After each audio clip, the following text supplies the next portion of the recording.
राज्य सरकार ने देशी नस्ल की गाय को राजमाता घोषित कर दिया है। राज्य सरकार के इस फैसले का हिंदू विचारधारा वाले दलों के साथ साथ हिंदू संगठनों ने भी स्वागत किया है। वहीं युवा सेना के कार्यकारी अध्यक्ष पूर्वेश सरनाइक ने भी इस फैसले का स्वागत किया। मीडिया से बात करते हुए उन्होंने कहा है कि राज्य सरकार के इस फैसले से गोहत्या पर पूरी तरह से अंकुश लगेगा।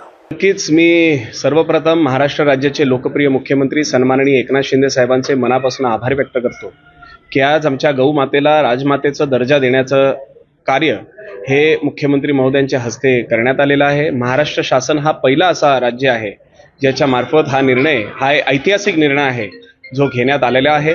आणि नक्कीच आज युवा सेनेच्या वतीने फक्त ठाणेच नव्हे तर संपूर्ण महाराष्ट्रामध्ये सगळ्या ठिकाणी प्रत्येक जिल्ह्यामध्ये तालुक्यामध्ये अशाच पद्धतीनं गौमातेचं आज जाऊन दर्शन त्यांची पूजा केली जात आहे।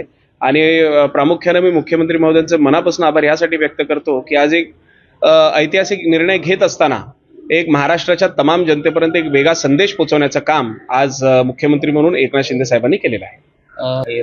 100% आज हा जो निर्णय घेतलेला आहे यामध्ये केंद्र शासनाचा सुद्धा पूर्णपणे सन्माननीय मुख्यमंत्री एकनाथ शिंदे साहेब त्याचबरोबर महाराष्ट्र शासनाला पाठिंबा आहे। आणि नक्कीच ह्या ऐतिहासिक निर्णयामुळे ज्या गौहत्या होत होत्या त्या पूर्णपणे बंद होतील याचा आम्हाला विश्वास आहे। नाही नक्कीच एक शेवटी बघा शेतकऱ्यांना स्वतःची शेत सांभाळत असताना तिथे असलेल्या सगळ्या ज्या गोष्टी असतात त्याचंही रक्षण करणं फार महत्त्वाचं असतं आणि त्यासाठीच आज मुख्यमंत्री महोदय आणि शासनाच्या वतीनं एक वेगळ्या पद्धतीची मदत सुद्धा ती करण्यात आलेली आहे। आणि मला नक्की विश्वास आहे की ह्या निर्णयामुळे अनेक शेतकऱ्यांना सुद्धा याचा फायदा होणार आहे, त्याचबरोबर अनेक लोकांना।